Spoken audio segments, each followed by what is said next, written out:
Most lighthouses stand empty now, automated and forgotten. But there was a time when a single keeper's light meant the difference between life and drowning. Along the rocky coast of Maine, where the Atlantic crashes against granite cliffs and fog rolls in thick enough to swallow sound itself, there are places where human hands once tended flames through the longest nights of winter. These lighthouses, some still standing, others now just stories, were never meant to be grand or famous. They were quiet monuments to a simple, relentless duty: to shine a light when everything else had gone dark. To understand what these keepers did, you have to first understand what they were working against. The Maine coast isn't forgiving. In winter, storms arrive without warning, turning the sea into a churning chaos of white water and undertow. Fog settles for days, sometimes weeks, erasing the horizon entirely. Ships, wooden vessels, later steel ones, would sail these waters carrying cargo, crew, families. And without a light to guide them, they would simply disappear into the dark. The earliest lighthouses on this coast were built around the turn of the 18th century, though the exact dates blur together now. What matters is that they came because ships kept sinking. Merchants and families began demanding that someone, anyone, put a light on these rocks. And so, gradually, structures rose from the stone, towers of wood and brick and iron, each one perched on the most dangerous points along the shore. But here's what most people don't realize. A lighthouse doesn't tend itself. It needs a person. It needs someone willing to climb those iron stairs every single day, to keep the lens clean, to ensure the light burns through the night when no one else is awake to see it working. That person was the keeper, and their life was almost entirely defined by absence. Absence from family, absence from community, absence from the ordinary world. Imagine, if you will, the rhythm of that life. A keeper would wake in the small house attached to the lighthouse, often the only building for miles. They'd check the light mechanism, polish the great glass lens, make sure the fuel was adequate. Then, as darkness came, they'd climb to the top and light the beacon. This wasn't dramatic work. It was methodical, repetitive, and absolutely essential. The keepers themselves were often ordinary people, sometimes retired sailors, sometimes farmers, sometimes men and women who simply needed work and didn't mind solitude. They received modest wages and supplies delivered by boat. In summer, life was bearable. The weather was mild, the sea was calmer, and they could maintain the station in relative peace. But winter was different. Winter on the Maine coast is a kind of isolation that modern people rarely experience anymore. Supply boats couldn't always reach the lighthouse. Ice formed around the rocks. The keeper was alone, truly alone, with only the sea and the sky, and the knowledge that if they failed in their duty, people would die. Not in some distant, abstract way, but as a direct consequence of their negligence.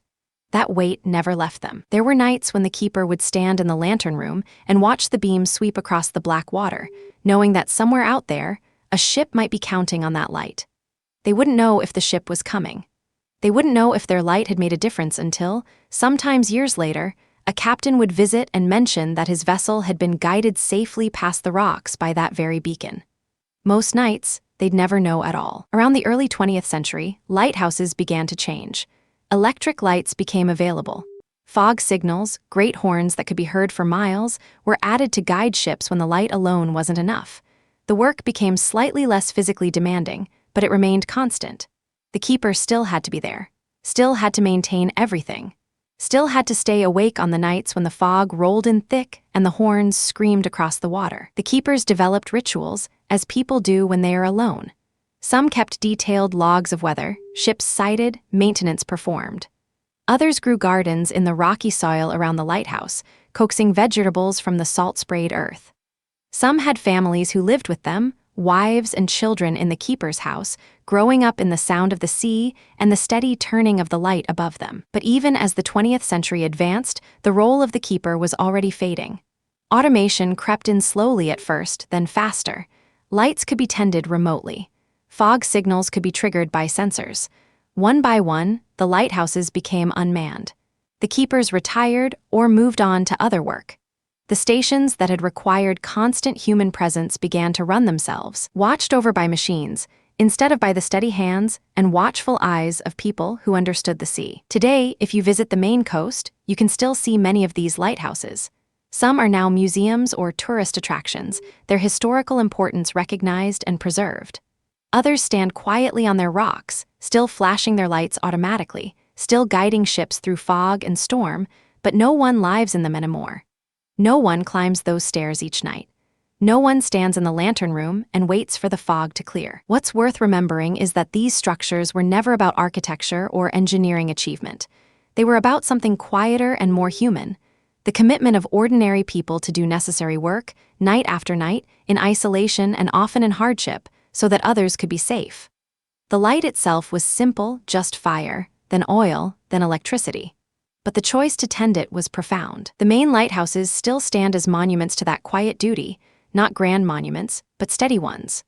They remind us that safety, guidance, and care often come from people doing small, repetitive tasks in solitude, asking nothing in return except to know that their work mattered.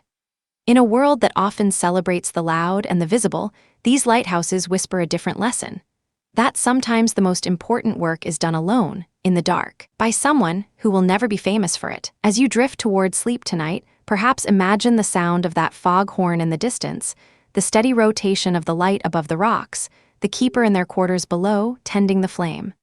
The sea is still out there, still dangerous, still beautiful. And somewhere, a light is still shining, guiding ships safely through the dark, even if no one is watching it shine. Subscribe so you don't miss the next quiet story of people and places whose steadfast presence shapes our world in ways we rarely notice.